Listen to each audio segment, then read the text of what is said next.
So we're going to begin talking about actus reus, and we're going to look at an example of a case in which the court holds the court we're looking at anyway holds that the defendant had not committed the voluntary act required for his conviction under the statute. We're about to then turn after this case to look at the California Supreme Court's consideration of this issue, and the California Supreme Court will go the opposite way. But I really like this case because it lays out for you a way of thinking about what a voluntary act requires and how we go about looking at that in the context of a statute that doesn't tell us, here's your actus reus, here's your mens rea. You have to figure out what it is that we assume the legislature meant to require with the words that it chose. So let's pull up the statute that's at issue in People versus Gastello, which is our first case that you'll be reading in your career as criminal law students. So the statute we have here on the screen, it says, except as otherwise provided. So like if you're a doctor in the prison, you can bring drugs in, except as otherwise authorized. Any person who knowingly brings or sends or knowingly assists in bringing into or sending into any state prison or any county jail, any controlled substance is guilty of a felony. So that's our statute. Now, what do we do with someone like Gastello? Gastello is arrested for possibly being drunk while operating his bicycle on Thanksgiving evening.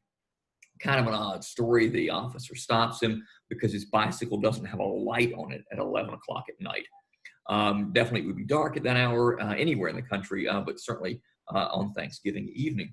So stops him for not having a light on his bicycle, and she thinks he's drunk, so she takes him into the jail. She warns him before she gets there, if you bring drugs into a facility like this, then you're going to be guilty of another crime of bringing drugs in. This statute, California Penal Code 4573. And he says nothing, or he says, I don't have any drugs. And they proceed on into the jail, and then they do a search of his clothes, and of course they find the drugs. So his defense is, look, I had the drugs on me when I was brought into the jail. I didn't want to be brought into the jail. You brought me into the jail against my will.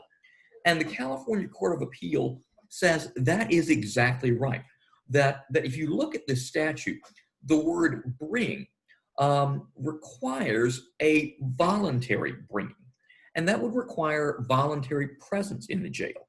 He was involuntarily brought into the jail. He was brought into the jail against his personal wish. When he was brought into the jail, he happened to have drugs on him.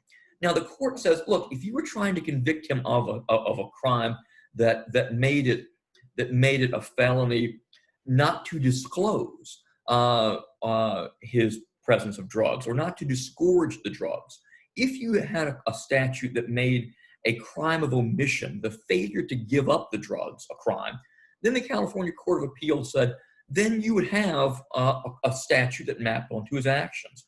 For that statute would not be a crime of action, but a crime of culpable omission, the failure to do something. But this crime requires bringing, an affirmative act of bringing.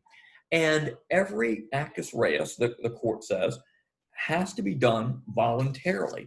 He did not voluntarily bring the drugs into the jail because he did not come into the jail himself with anything related to his own free will. So the California Court of Appeal says, look, the actus reus required of this statute, bring, knowingly bring, that he did not commit the act of bringing because he did not voluntarily bring. He was brought. He did not bring. He was passive voice, was brought into the jail, and with him came the drugs. So the California Court of Appeal says that he has not committed that voluntary act. We're about to get to the California Supreme Court that will analyze another case that looks at this exact same statute, and they're going to say that there was a voluntary act here. So stay tuned. We're not done with this discussion, but understand how the California Court of Appeal arrived at its conclusion. The word bring is the actus reus. And what were the drugs brought volitionally, voluntarily by the defendant? That's the question that the California Court of Appeal is asking in Gastello.